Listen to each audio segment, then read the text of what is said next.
now the prices have reached potentially peak, or what could be peak or soon to be peak. And this is a conversation that's surely happening in boardrooms around the world, is like, how far can this go? Can the industry do to fill this deficit in the next 15 years? Like you said, humanity needs this metal. Alan Sabet joins us today. He is the CEO of Mogotes Metals, a copper gold discovery project.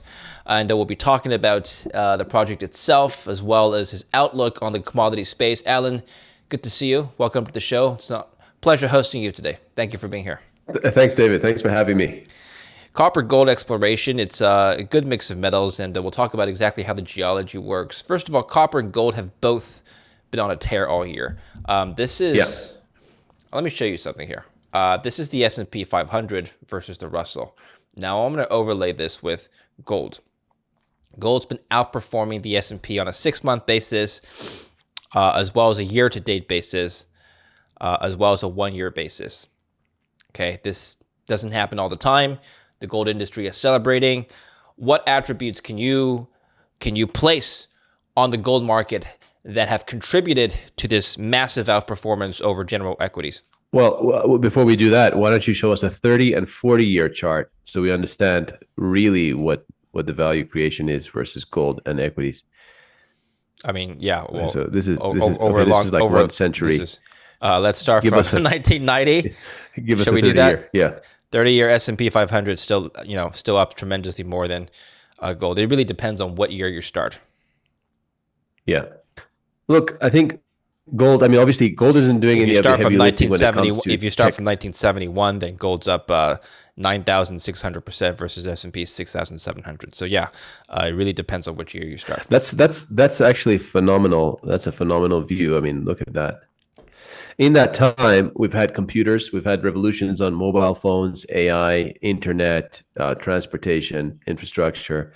The companies in what they used to call the third world are now thriving economies and booming. And one of them, China, is now the biggest economy in the world, or if not the biggest, soon to be.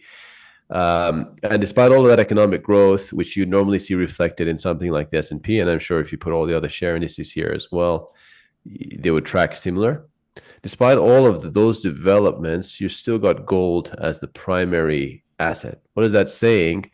To me, that's saying, well, it's saying that gold is a tremendous store of value, and despite all the changes and turmoil and the future outlooks that we may have, it's proven to be very resilient in that way, and a good place to park some money. I think that's the reason why it's probably been bid up this year. We're seeing crazy volatility, we're seeing risk, we're seeing all kinds of geopolitical machinations, and gold has always been, and you can see that in this, and you can see it in the pyramids in Egypt thousands of years ago. So there you go. I hadn't thought through this comment, but I think I gave a good response there. What do you say? You've been thinking about this every single day. These things kind of just roll off your tongue. We don't need to do some extra prep for this. Alan, you've been a consultant before you were working in the mining industry. You're a management consultant for one of the top management consulting companies in the world. If you were still a consultant and you were working with a mining company today, let's start with the mining sector. How would you advise them to attract shareholders and raise capital in this bullish environment right now, where everybody's talking about the underlying metal, but the miners themselves may or may not be getting a lot of attention? And number two, expand their footprint such that they're able to continuously have mine life if you're a producing company. That's a great question, and I haven't now thought through this much more than maybe you have with your Red Bull there. But so the thing here is, if you're a mining company and you want to, so let me just make sure I understand the question. How would I advise them to find more to fill their kind of pipeline? Well, let's see. We can just make it a case study here. So the mining companies are facing kind of two competing paradigms right now. One, you've got super high prices for gold and copper, which we'll talk about. Yeah. Right. So these prices are unprecedented, and And on the one hand, you've got to capitalize on this bullish environment. Maybe you should raise capital. Maybe you shouldn't. We'll let you, the expert, decide what they should do in this environment. And the second part is there's dwindling reserves all year round. So all around the world, not just for gold, but especially for copper. I was just talking to somebody yesterday. There's going to be a massive shortage of copper in the foreseeable future. That's going to push prices much, much higher is his view and a lot of other people's views. So there's two things, bullish environment and dwindling resources. What should a producer do? What should a junior do? As of course, it's context specific, and a producer could be a small, medium, large. They could have an asset in Ivory Coast. They could have an asset in Ghana. They could be well capitalized with no debt. They could have lots of debt and no capital, and they might need to replenish and pay off some of the onerous debt covenants they have. So that the question on financing is obviously super context specific to the assets and the financial mix that a producing company is using, whether they're hedged or not hedged. What kind of contracts they have, what the risks are on their project. Is the government of Mali going to come and take all of, hundreds of millions of dollars of gold off you, as they did in the case of Barrick? So I think that question is pretty much impossible to answer, because any configuration of answers come. But broadly speaking, I would say if I'm a gold company, and I've got record high gold prices, and the costs haven't actually tracked completely with the prices of gold, which is what happens in many cases. So you got gold prices go up generally because prices in general have gone up. And so you're making more money, yes, on the price, but then your costs as a gold company have tracked the gold price. In this case, they're disconnected to a large degree. And so you're getting higher margins and higher free cash flow. Okay, so if you're sitting in that position as a gold company and you haven't seen this level of free cash flow margin in years, you typically would accelerate production, dig deep into everywhere that you can, and just try and push as many ounces through your machine as you can. And if you can, also in the M&A side, buy ounces cheaply and put them into production while this opportunity lasts. So this will bring, hundreds of millions of dollars of cash into your coffers if you're a producing gold company. On the other hand, the second thing that they'd be doing is saying, now the prices have reached potentially peak, or what could be peak or soon to be peak. And this is a conversation that's surely happening in boardrooms around the world, is like, how far can this go? Sure, there's upside to capture, but there's also potentially downside. Maybe we've reached kind of where gold is going to be, or maybe it'll stabilize here. We don't know what will happen. And in the face of that uncertainty, what can we do to diversify our commodity mix? And what's a resilient commodity that the pricing isn't so subject to these kind of things, whatever it is, what's happening with the interest rate, or whatever the tariff policy might be that the president of the United States might decide from one week to another. And that commodity is copper. And so it broadly, I would say it's in consensus that copper would not have such a volatile price outlook. In fact, it's probably going to be reasonably reliably $4, $5, $6 or so into the future. And the reason for that is there is no substitutes for copper for the level of industrialization or electrification that we want to do. And this is a probably well-told story by now to your listeners, but we're going to need lots more copper than we've produced in the history of mankind. I believe it's several multiples of the amount of copper that we've mined from the beginning of civilization until today are going to be required in the next 20 years. If you want the fact check on that, look into Friedland. Robert Friedland gives a good talk on this, and he's got all the flashy slides for it. It's quite a educational talk. So I would advise also to a gold company to diversify into copper, but I'm late to that because all of the gold companies have started doing that. Barrick, Newmont, you name it. Barrick took out gold from their name, so they're not just called Barrick. So they're going for copper as well. Newmont is also going for copper. They're a gold company, Newmont Gold. Agnico Eagle, one of the biggest gold companies in the world, that might be the biggest. They're also looking into copper. And so my experience has been that all the big companies are looking for copper, and there isn't much to be found, which comes then to the exploration side of things. So where are you going to find big copper deposits? Because that's what you need if you're a big company. If you've got a market cap of $50 billion, small copper deposit does not move the needle, does not generate shareholder returns. So you need a big copper deposit. So where do you find those? That's what we're doing. So maybe good segue. Yeah, good segue into Mogotes just a minute here, but let's take a look at the copper gold chart. Copper and gold have both been moving in tandem. Somebody were to say to you, hey, look, I understand that there's a fundamental need to be mining copper and exploring for copper right now, but we're not really, we're looking for diversification if you're getting involved in the multiple metals, and they kind of just be moving in tandem together, which may or may not be a good thing. How would you respond to that? So, I mean, that's a speculator's point of view. I mean, the reality is humanity needs copper for everyday life, right? Fair. So if you're whether you believe or not, we're making computers, we're making electrical transmission lines, we're making solar panels and wind turbines, and we're making all of these things that require copper. If the supply doesn't fulfill that demand, the pricing goes up. There are different products, they have different use cases, so the demand and supply are different.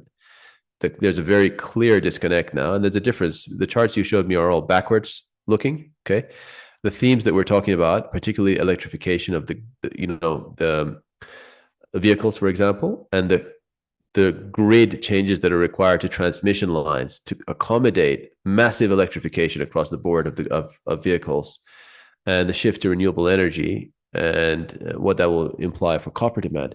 These are new.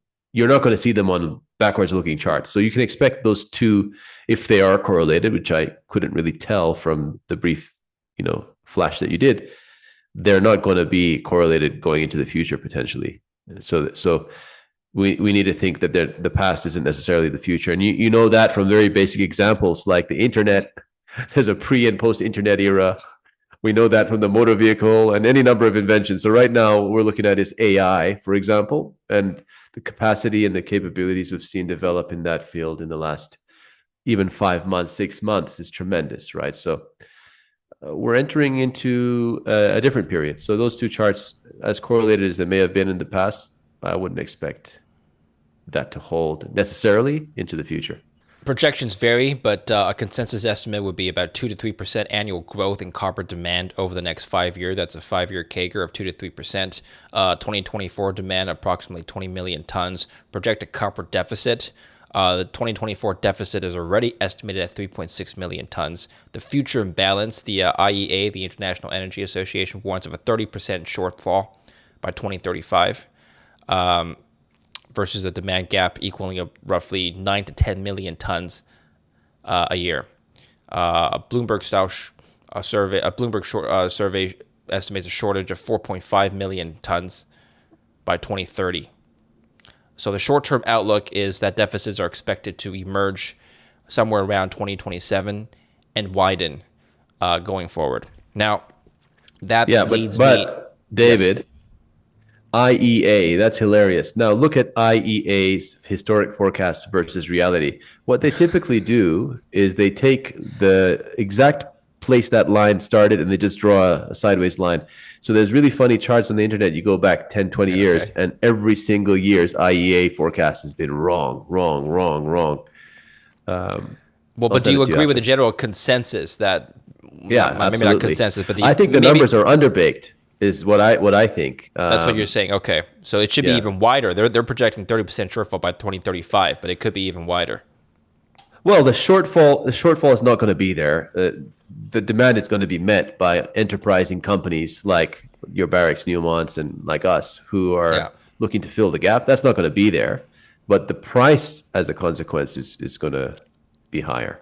Right? But it takes many years, if not decades, for a project like Mogotes to be actually put into production, right? So my question is, what is the industry doing? What can the industry do to fill this deficit in the next 15 years? Like you said, humanity needs this metal.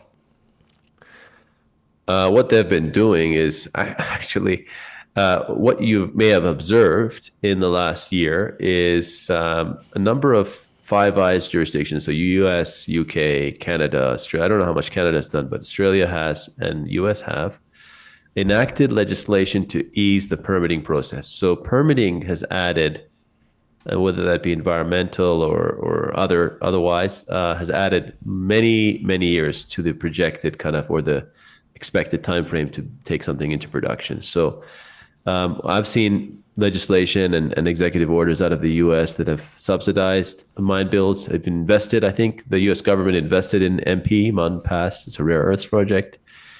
They've started cutting their red tape. and speeding up the timelines to development for mining projects. And if the government is motivated to do that, it can really fast track projects, right? I'm saying like something that would take 15 years could probably take 2 years, 3 years, Well, what's maybe holding even them one back right year. now? What's with all the bureaucracy, Alan? To speak frankly. Well, they have. So first of all, they have been cutting. So the cutting is happening, and we have seen that in New Zealand, and we've seen that in Hmm. Australia, and I think we're going to continue to see it because we're getting into a multipolar world here, where supply of commodities is going to have to feed. You're not going to want to be reliant on other countries for your critical materials, particularly in an era where there's a lot of war. Okay, why have things been taking so long now to date? It's a confluence of factors, but basically, politicians cater to voters, and voters had this conception that mining is a dirty industry, and where there's mining, there's pollution, there's disaster, and it's just bad. Okay, there wasn't much, and there hasn't even to date. If I go to a dinner party and say I work in the mining industry, you don't get a very warm welcome. But I don't think people have understood the role that mining plays to put every single item that is in your life into your hands. The computer you're looking at, the microchips in your iPhone, the train that you ride on every day, every single piece of everything you interact with has come from the ground. And indeed, to decarbonize our electrical grid and to survive, if into the future for energy and for climate change, we're going to need lots more metal. Okay, so that understanding is not there in the electorate, so they're voting against these things, both locally, provincially, and federally. Okay, so you stand to gain a lot of votes by catering to this kind of demographic. So it's not been politically expedient for any power anywhere to be pro mining, except for when the local guys in an area have substantially benefited economically from it. In which case, they're pro mining because they're seeing, hey, the mining projects are clean, they're following all the regulations, and we're getting salaries, we're getting jobs. The city that we grew up in now has schools, hospitals, and so on. So those places tend to be pro mining, and it's a political thing. So political will, I think, wasn't there for it, and the urgency for that wasn't there either. And I think a lot of things have changed geopolitically that have changed the equation a little bit, and maybe it's going to be across party lines in terms of these changes. Certainly, I think we saw the last administration in the U.S. was making similar moves as this one in that regard. So it seems to be bipartisan. Well, when there's an existential need for something, I think political ideologies get cast aside. So you're probably right. Let's see what happens in the next 4 years. Yeah. This is your project. It's based in Argentina. Am I saying this right? Filo Sur? My Filo apologies. Sur. Yes. Filo Sur. South. Filo Sur. My Spanish is limited to ordering at a restaurant, and that's not what we're doing right now. So I apologize if I'm mispronouncing this this name. But tell us about, give us an overview of the project itself. It's in Argentina. Size, grade, and the stage you're in. Sure, we'll do. If you could go to our homepage and there's a video on the front page, play that while I'm talking. That'll be really helpful to give some context. But yeah, let's do it. Essentially, yeah, it's a flyover, so you're going to see nicely, and I can kind of speak to it. But we're both in Argentina and in Chile. We're in the high Andes in the mountains, and this is a part of the world where you take a 1,000-kilometer belt, and you're seeing part of it here. You're seeing about 30 kilometers of it. But you take 1,000 kilometers from north to south, you've got many copper deposits. We happen to be the green on this image, right next to the biggest copper discovery of the last 3 decades, which is the orange area you just saw north of us. And what we have is a big exploration project with multiple targets that you're seeing in front of you now. And we're looking to try and find something of that scale or something like that. So we have not yet identified or made that discovery, but we've done 3 years of work here where we've done significant sampling work and some drilling and geophysical work, and a whole number of different surveys and scientific efforts here have been made to try and make a discovery. So we're almost treasure hunters here with multiple targets. But we happen to be looking for copper right next to the best place in the entire world to look for copper, which is next to where the biggest discovery of the last 30 years has been made. That discovery was bought by BHP and Lundin Mining. These are two very large mining companies. and it was bought for $4.5 billion. It closed in January of this year. So our opportunity is, if we find something similar, and if it's anything like what we see at the neighbors, which there's no guarantee of doing, but if it is, then the valuation of our company could be much higher than what it is today. We're today valued at something like 70 or so million Canadian dollars.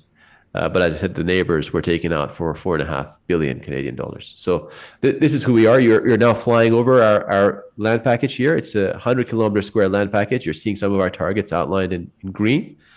And in these areas, we sample the soil, we sample the rocks, we've done trenches, we've put in new roads. We've spent something in the order of 20 million plus Canadian dollars here. And right here, we've reached the border of our property. And what you're looking at north of us is that big copper deposit. That's called Filo del Sol. So our project is Filo Sur, means south of Filo, in a nutshell. Can you tell us about some of the companies or other producers operating around the area? I mean, I understand this is a very rich area in terms of deposits. Yeah. Well, as you said, these things take a long time to get into production. So what we have in our direct neighborhood, the Vicuña district, it's called, we've got, starting from north, we've got a company called NGX Resources. They've got a deposit called Lunahuasi. They're a company that's worth about 3.5 to 4 billion Canadian dollars. They're not a producing, company. They're also an exploration stage company, but they've achieved such a valuation because of the high quality of the exploration results that they've been putting out. So high grades over large intervals. So that it's a tremendously valuable. There you see it, Lunahuasi, top of the page. Yeah, okay? There you are. And then just go about 5 kilometers south, and you get to the Filo del Sol deposit, which I've just mentioned. That's worth 4.5 billion when it was bought. It's no longer publicly listed. And then you come south and you come to our property, which is bounded by the green lines that you see there. And I'm just drawing around it now for your reference. And this market cap figure is out of date. We're worth about $70 million today. We're looking on the projection of this north-south trending belt that I've just annotated. And we're in the right kind of age rocks. We're on the right structural setting for potentially another mineral deposit to occur. And that's the basis for kind of why we started exploring here. And our exploration work has highlighted multiple new targets here. Many of them have been untested by drilling, and we hope to get on the ground this year and drill some of them. And the way this works is if you drill in, you find something significant, expect a serious valuation uplift. But the 70 million market cap that you mentioned, is that based on inferred resources? It's based on the value of the company. So we have money in the bank plus the value of our exploration projects. We haven't got a resource yet. We're pre-resource, pre-discovery, but we've put a tremendous amount of capital and know-how and effort into the targets that we have. So those targets now are going to be systematically explored, and kind of this is the value of the potential of a discovery that you're seeing, and the location of this company and the work that's been done. I'm just let's talk about this capital structure here. I'm fascinated by not just this slide in particular, but this backstory behind this slide, which is that you transitioned from working as a management consultant into the mining company into being one of the founders of your own company, Mogotes, right? Correct me if I'm wrong. And that was a tremendous shift in your personal career. How did you go about establishing this slide, which is raising money in the first place? I mean, what were the challenges? What were the kind of the new life lessons you've learned along the way that you can share with us?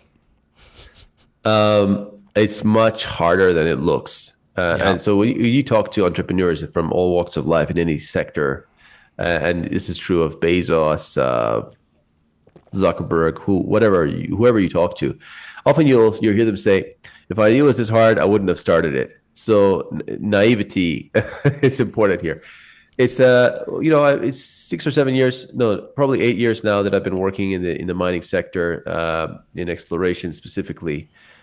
Private prospecting company out of Australia with a number of prospects all over the world, and Mogotes Metals was started out of that. So we had a keen eye on opportunity, identified that there's a discovery and there could be more alteration and more potential south of this discovery. And we've now, since that moment in 2022, assembled this land package over probably 5, 6 different deals. Two of them were the most significant.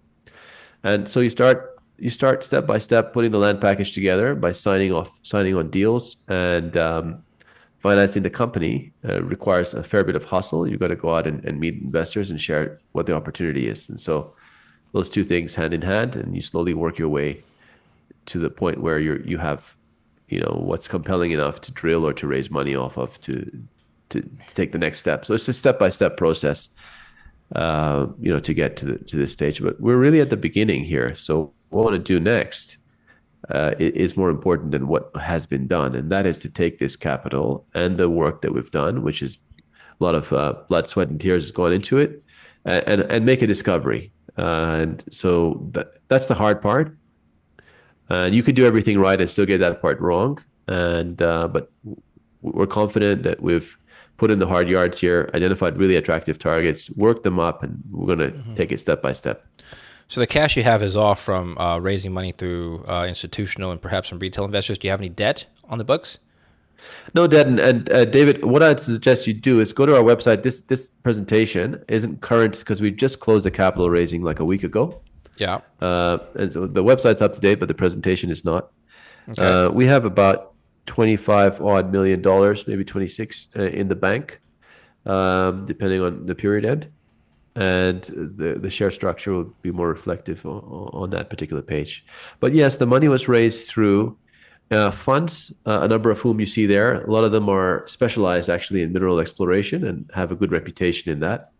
The likes of your Crescat Capital, which many of your followers would be familiar with. Crescat Capital's approach to investing. They have a very keen eye for exploration, led by Quinton Hennig on the technical side. Quinton is an investor through Crescat and us as well. Lowell Resources out of Australia. They're a listed investment fund out of Australia. We've got a number of really high quality names in there. Sprott Portfolio Managers are in there. Fourth Sail out of Brazil. It's a large fund out of Brazil. Conwave out of Europe.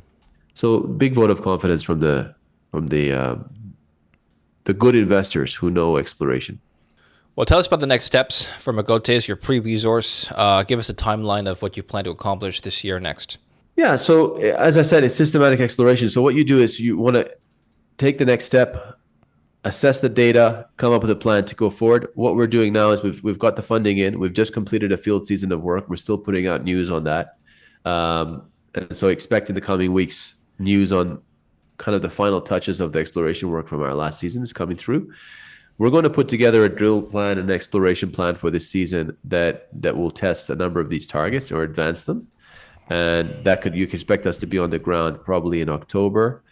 Initial clearing work, and the program in earnest would get into full swing in November. So November through to around May is the season in which we work, and we'll endeavor as much as possible to update the market on what we're finding, whether that's a discovery or it's a significant trench or whatever is significant. We'll try and keep the market apprised. But we're aiming to put out our full exploration plan in the coming weeks, and that'll tell you, okay, how much are we going to drill, how many meters, which targets, and so on. We're still working through that and workshopping that, considering we still have a fair bit of data to get through. We've gathered in the last 3 years significant data sets over these targets, and because the cost of working in this part of the world is reasonably expensive, we try and do as much analysis as possible before we select the final hole. Even then, when you go to do the drilling program, as you're drilling, if you're finding something in one particular area in your drill hole, you might want to keep going there. We might want to pull the plug if you're not and adjust the program. So it is a bit dynamic as well. So basically, David, the plan is to get in and explore and drill a few holes and let's see what we find. Okay.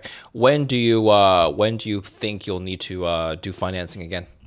It's all depends on how fast we spend it. I don't intend to spend it all, as you say, don't spend it all in one place. So the program gets designed first, the budget follows the program, and I don't think it would be anytime soon in the next year.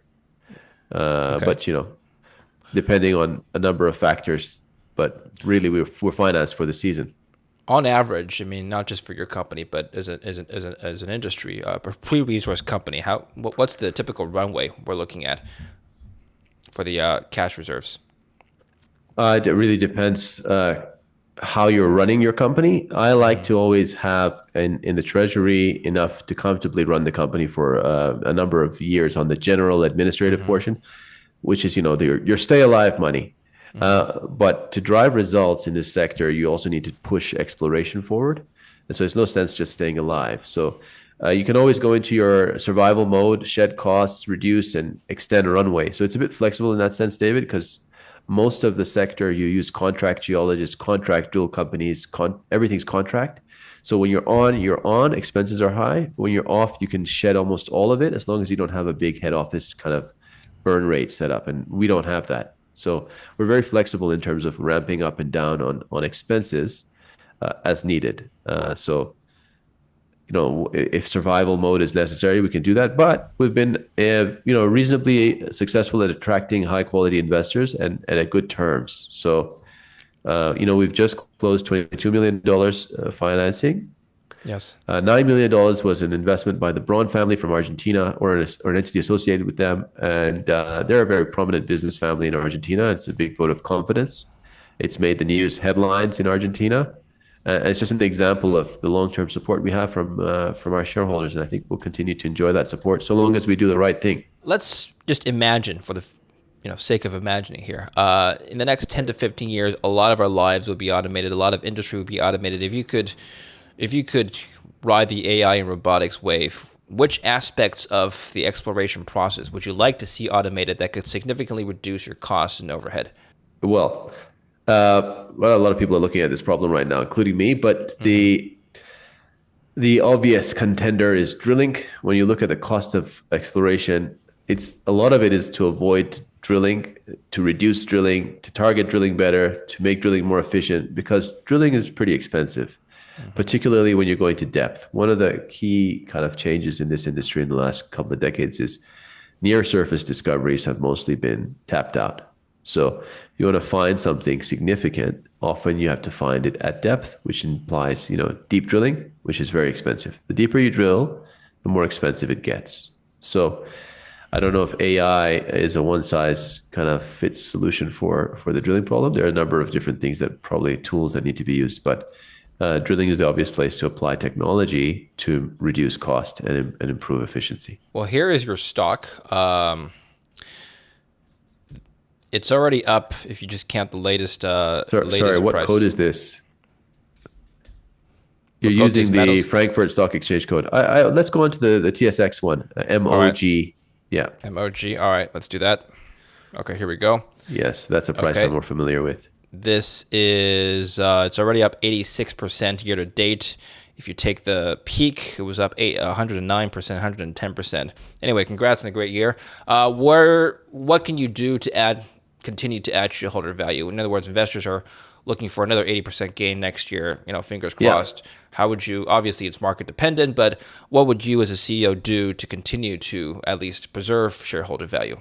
Well, the value that's been generated so far has been by applying ourselves and doing systematic scientific exploration work. And it's not, as I said, it's the beginning. We're an $80 million company, and our peers in the same neighborhood on ground, not even 10 meters from our boundary in the north, like literally they're joining us. So yes, next to us, they were sold for 4.5 billion Canadian dollars. Okay. So I stress to you, we need to find something. We need to have, very smart exploration work. A lot of it is up to, chance, in the sense that you don't know what's there until you drill. But what work we've done so far has helped us establish a really robust targets. We're going to drill and we're going to try and find something significant. That's what will drive shareholder value from here. So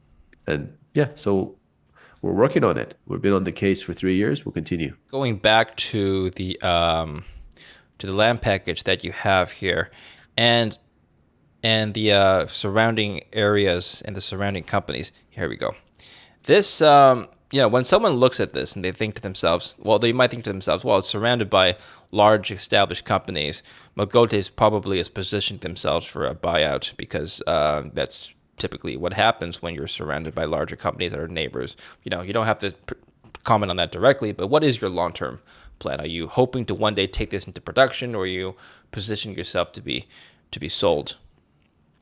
One in a company like this, which is full of uncertainty. It's drilling, you might miss, you might hit, you've got multiple targets. You think in terms of kind of possibilities and options rather than binaries, right? Yes. So everything is on the table, everything's possible. We'll see what comes. We've been approached by a number of large mining companies, and we're in discussions with a few of them on, potential. And this is not secret. It's like big mining companies all the time approach smaller companies to understand what do they have, what's their asset, what are they finding. Can we sign a confidentiality agreement and look behind the hood and really see what's there? Can we send our guys to your core shed to look at the rocks? Can we come on a field trip? Can we see, because they're starved for high quality copper projects. Okay, so when you're in a postcode like this, you'll attract a lot of attention. That's evident from this image. So look, short answer is we don't have a fixed plan on any one thing, but the options are presenting themselves to us as we continue to progress. The only thing that we're focused on is diligently exploring the property to generate value from what we have for the shareholders. Yeah. So whatever makes the most sense, as we'll explore, different decisions will come our way, different options, proposals from companies, deals, whether it's acquisition or whether it's something that we develop ourselves, will have to depend on what we find. Nobody's going to make that call before we know. Final question, Alan, and we'll end it here.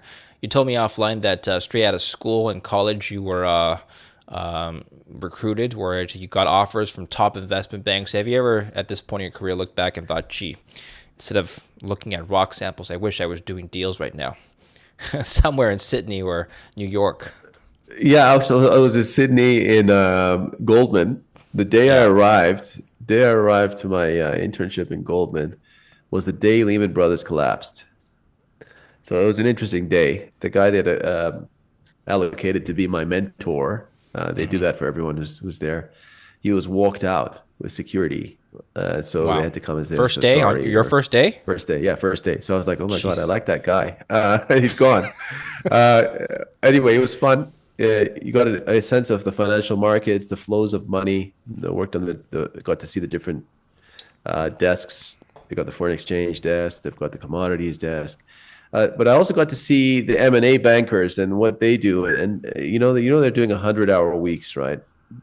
These are guys who accelerate their demise by multiple decades in a few short years. So no, I don't really envy them. And you're in a very regimented place that and by the way, Goldman is a fantastic organization. I'm speaking now generally. You're in a place where everything is cookie cutter and set, and you kind of have to follow that path of, you've got your standard, you're doing your job and you just follow the instructions. Exploration is literally the opposite. You go out into the unknown, find a piece of ground next to the biggest mineral discovery of copper discovery of the last 3 decades, and pull together through sheer force of will, through the support of your investors, and through a ton of luck, land package or a mineral rights package that is substantial. Raise the investment and drill it. It's super exciting. You could find something that, if you find something of that size, you've just made like a huge discovery. It's impactful into the future of mankind, right? You're writing a book, basically. So no regrets. One guy's putting his, I don't know if you had a banking background, and maybe I'm saying too much, but you have on the one side an Excel spreadsheet, and on the other side you're out in the world, the physical world, finding a physical thing that's tremendously valuable to society, and you'll be financially rewarded. Some analyst is building an Excel spreadsheet on your company right now as we speak. No disrespect to this man. I like that guy, but you asked me what I would prefer, and while I was there, I saw the guys like they were just straight zombies. I understand. Absolutely brutal. You're from that world? I came from finance. Okay. I trained to be an investment banker. I never got any offers because my grades were too bad. So I never even made it through the door. And here I am doing a podcast for a living. I mean, I think you've done really well. You've attracted some really, really high caliber guests, and Yes, yes, I yes. think I have no you regrets, continue. neither do you. Yes. Look at Joe Rogan. I mean, this is like a podcaster who the presidents come to his podcast to get elected. Think about how powerful your platform could be and is. So That's aspirational words. Thank you. So I always look back with regrets. I should have studied harder or done better on exams, but life has its twists and turns. But it was a great talk. I learned a lot about mining and learned a lot about Mogotes from you. So thank you for coming on the show. Where can we learn more about Mogotes in the meantime? you can head to what I would suggest is our website, mogotesmetals.com. Our ticker on the stock exchange is MOG. If you're on the TSX, if you're in the American markets and you're on a Charles Schwab or something like that, you find it on MOGMF. That's a OTC ticker. Okay. If you go to YouTube and you look up David Lin report, Mogotes Metals. You're probably already watching it, so that would be useless. You go to look up Mogotes Metals. We've done many interviews. Some of them Sure. you've got our technical director Stephen Nanos on. He's giving more insights to the Yeah. scientific part, to the geology, or I could be giving a corporate update where we go into more detail.